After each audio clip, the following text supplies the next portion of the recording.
They see my disability, I see my ability.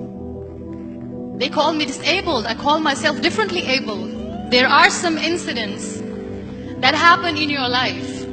Those incidents break you, deform you, but they mold you into the best version of you. And the same thing happened to me. I was 18 years old when I got married. My father wanted me to get married. And all I said was, if that makes you happy, I'll say yes. And of course, it was never a happy marriage. Just about after 2 years of getting married, I met a car accident. Somehow my husband fell asleep and the car fell in the ditch. He managed to jump out, saved himself. I'm happy for him. But I stayed inside the car and I sustained a lot of injuries. The list is a bit long, don't get scared. The wrist was fractured. Shoulder bone and collarbone were fractured. My whole rib cage got fractured. And because of the rib cage injury, lungs and liver were badly injured. I couldn't breathe. I lost urine and bowel control. That's why I have to wear the bag wherever I go. 3 vertebrae of my backbone were completely crushed. And I got paralyzed for the rest of my life. I finally ended up in a hospital where I stayed for 2.5 months. I underwent multiple surgeries. One day, doctor came to me and he said, well, I heard that you wanted to be an artist, but you ended up being a housewife. I have a bad news for you. You won't be able to paint again because your wrist and your arm are so deformed, you won't be able to hold a pen again. Next day, doctor came to me and said, your spine injury is so bad, you won't be able to walk again. Because of your spine injury and the fixation that you have in your back, you won't be able to give birth to a child again. That day, I was devastated. I asked my mother, why me? And that is where I started to question my existence. Why am I even alive? And that is where I realized that the words have the power to heal the soul.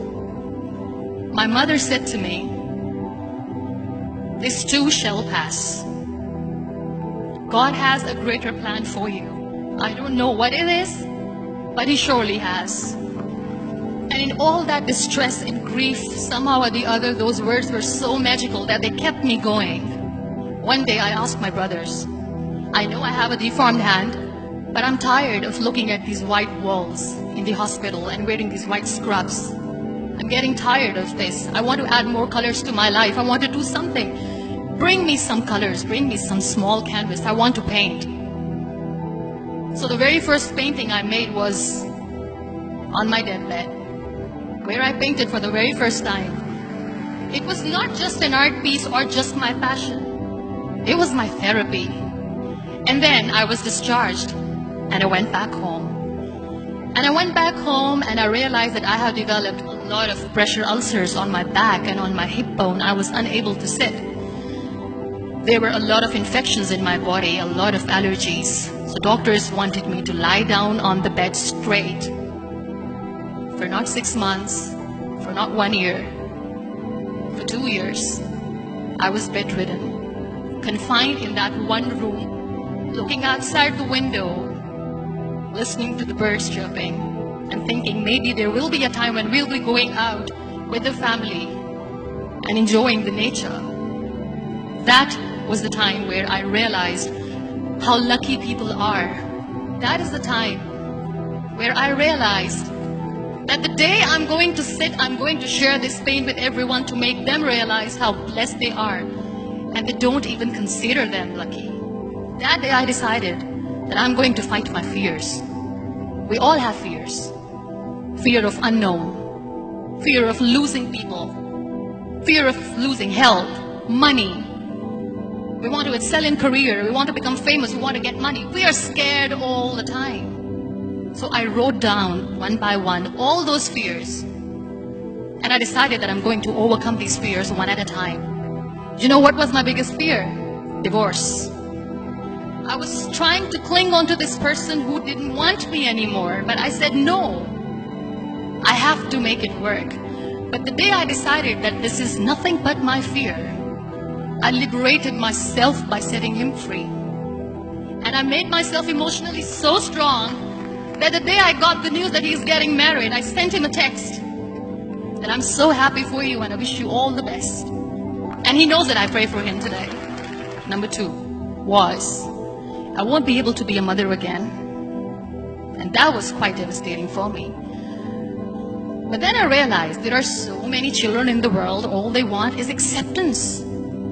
So there is no point of crying, just go and adopt one. And that's what I did. People think that they will not be accepted by the people because we, in the world of perfect people, are imperfect. So I decided that instead of starting an NGO for disability awareness, which I know will not help anyone, I started to appear more in public. I started to paint. I decided that I'm going to join the national TV of Pakistan as an anchor person. And I've been doing a lot of shows for the last 3 years. I became the National Goodwill Ambassador for UN Women Pakistan, and now I speak for the rights of women, children. We talk about inclusion, diversity, gender equality, which is a must. Every time I go in public, I always smile. It's always a big toothy smile on my face, and people ask me, don't you get tired of smiling all the time? What's the secret?